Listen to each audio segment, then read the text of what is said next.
People are strange when you're a stranger. Faces look ugly when you're alone. radiocultura.com When you're unwanted, streets are uneven. When you're down, when you're strange. N'importe qui peut bénéficier de ces services, de santé services en général, et particulièrement pour l'ESA, en fait c'est toute personne qui est atteinte d'une maladie d'Alzheimer ou apparentée, puisque les maladies d'Alzheimer c'est pas l'ensemble des démences, qui est à un stade qui permet effectivement de faire de la réhabilitation. People are strange when you're a stranger. Faces look ugly when you're alone. Women seem wicked. Ben moi je suis Pierre Zanza, donc je suis médecin coordonnateur sur santé service et entre autres je suis le pilote de l'ESA, donc de l'équipe spécialisée Alzheimer.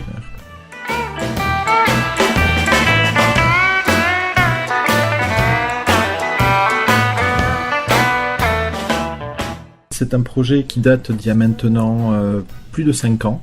C'était une des mesures du plan Alzheimer, en fait, qui était d'essayer de développer des soins à domicile de réhabilitation et d'accompagnement des personnes atteintes de maladies d'Alzheimer ou d'apparenté. Donc à l'origine, c'était vraiment, c'est une structure qui n'existait pas du tout et qui a été créée donc sur ce plan Alzheimer. En 2009, différentes structures ont été sollicitées pour participer à une expérimentation en fait de ce type de structure. À Santé Service, on a répondu donc à cette demande-là, on a déposé un dossier et ça nous semblait logique qu'il y ait un médecin coordonnateur, moi je suis plutôt sur la gériatrie, qui participe effectivement à la mise en place de cette structure. Donc on a eu la chance de pouvoir expérimenter ça pendant à peu près une année. Et puis ensuite de le mettre en pratique donc depuis maintenant 2010 on va dire de manière très régulière. Et c'était important effectivement le médecin, c'est pas parce qu'il est médecin, mais c'était par rapport principalement à la culture gériatrique. Il y a un autre pilote qui est hélas absente aujourd'hui, qui est une psychologue, mais qui elle aussi a une certaine spécialité en tout ce qui est gérontologie, c'est une gérontopsychologue, voilà, et avec qui on a suivi le projet depuis maintenant 5 ans.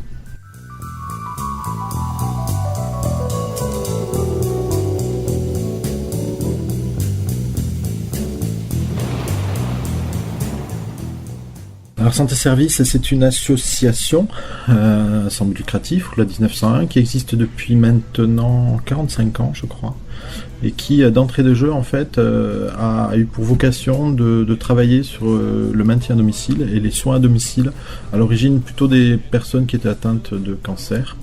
Ensuite, elle a développé son activité en 3 secteurs d'activité. Un secteur qu'on appelle le SIAD, c'est le service de soins infirmiers à domicile, qui globalement propose des soins de nursing, d'aide-soignante sur des personnes qui sont dépendantes à domicile. Il y a à peu près 350 SIAD sur santé service. Ensuite, il y a un service d'hospitalisation à domicile, donc qui permet là de mettre des moyens beaucoup plus importants en termes de soins infirmiers, de soins soignants à domicile aussi. On a 110, 120 personnes qui sont en hospitalisation à domicile tous les jours.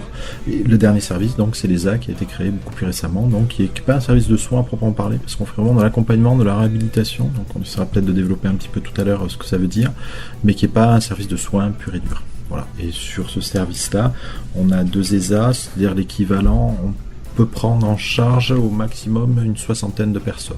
Santé Service, c'est une association qui couvre en fait tout le sud des Landes, et qui couvre surtout une bonne partie du Pays Basque jusqu'à Saint-Palais et Saint-Jean-Pied-de-Port et puis toute la côte jusqu'à Hendaye.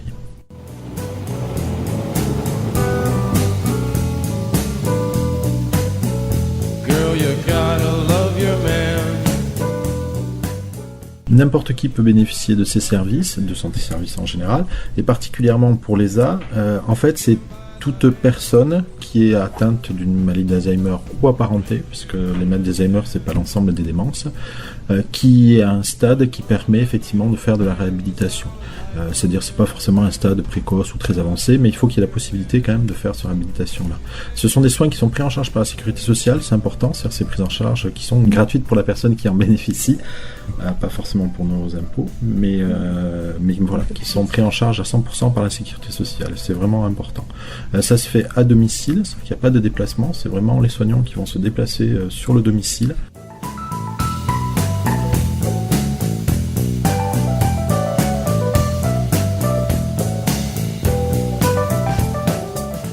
D'abord, c'est quand même une structure qui reste très jeune encore, parce que donc l'expérimentation c'était 2009, ça fait vraiment 4-5 ans qu'on travaille vraiment maintenant, donc on n'a pas encore eu vraiment d'évolution. Après, ce qui est important en fait, c'est que tous les projets que l'on va mettre en place sont toujours très personnalisés et ne sont valables que chez la personne, dans sa maison, avec l'entourage qu'il y a.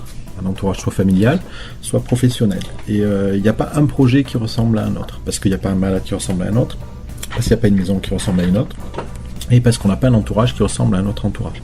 Donc c'est compliqué de répondre à la question sur l'évolution, en fait, puisque on est continuellement en évolution et en adaptation par rapport aux personnes chez qui on intervient.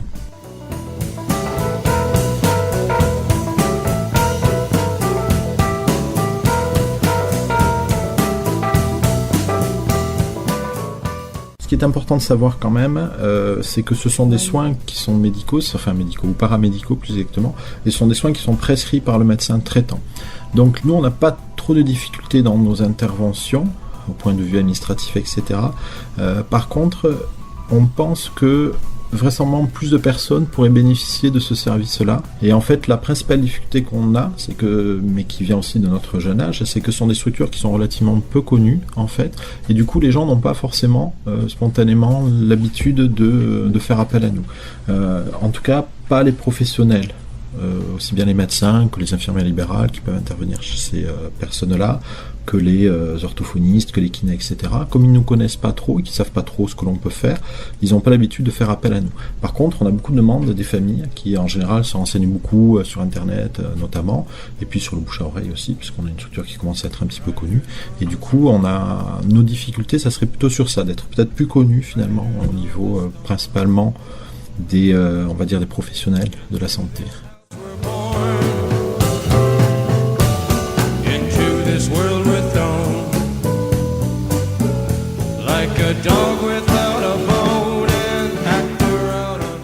Nous, on intervient sur un temps qui va être limité.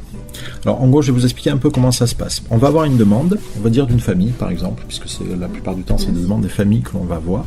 Ce sont des familles qui nous contactent parce que à la maison, elles ont une personne, pas toujours âgée d'ailleurs, qui est atteinte d'une maladie d'Alzheimer ou d'une démence apparentée, et puis qui va avoir des difficultés dans la vie quotidienne, quelle qu'elle soit. Ça peut être des gens qui, par exemple, avaient une activité qui était assez importante et qui assez brutalement se mettent à ne plus faire grand chose, ou au contraire sont des gens qui vont avoir des troubles du comportement, qui vont plutôt être agités, qui vont se mettre un peu à tout déménager dans la maison, qui vont fuguer, puis ça va créer des désordres en fait au sein de la famille, et donc ils font appel à nous. Quand ils font appel à nous, il va y avoir une première rencontre qui va être faite avec Audrey, l'infirmière coordinatrice, qui va permettre un petit peu d'essayer de savoir quelle est la demande réelle, qu'est-ce qui gêne ou qu'est-ce qui est difficile dans l'accompagnement de ces personnes à domicile.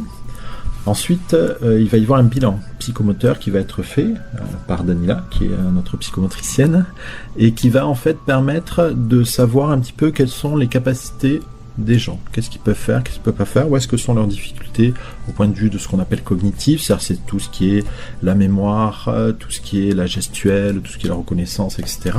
Et puis aussi dans leurs capacités physiques, tout simplement, parce qu'il y a des gens qui, on a souvent des personnes qui sont assez âgées, et il y a des gens qui vont plus être capables trop, j'en sais rien, de marcher, qui ont des difficultés pour bouger, voilà, des choses comme ça.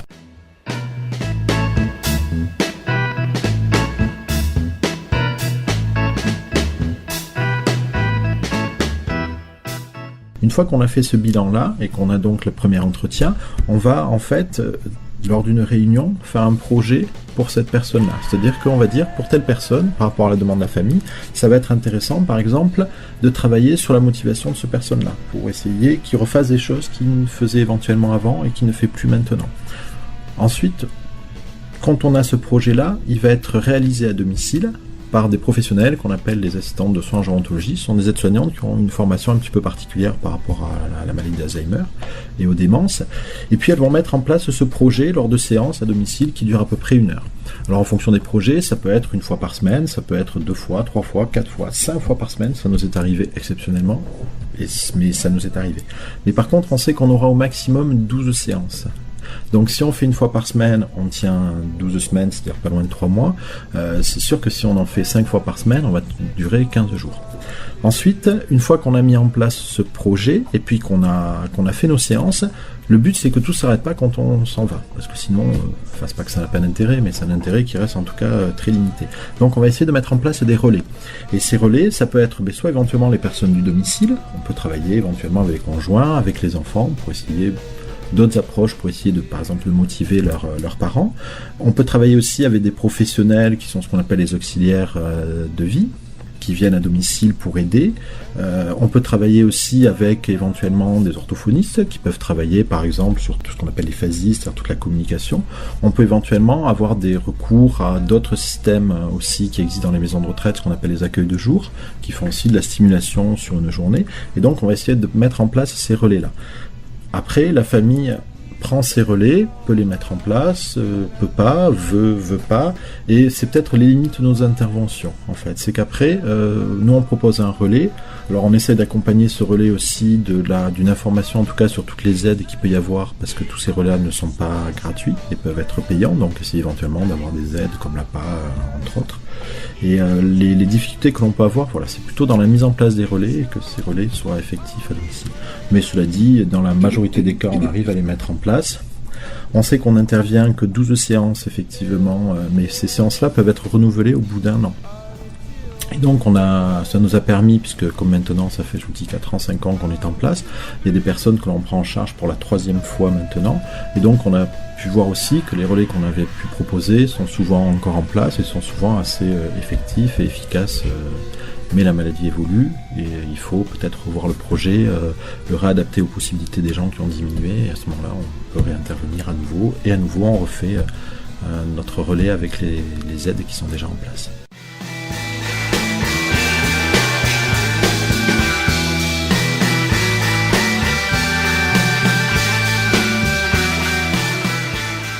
Quand on a fait l'expérimentation, la première année, on n'avait pas de limite dans le nombre de séances. Donc c'est vrai qu'on partait sur des prescriptions d'une 12aine de séances, mais que l'on pouvait renouveler 1 fois, 2 fois, 3 fois.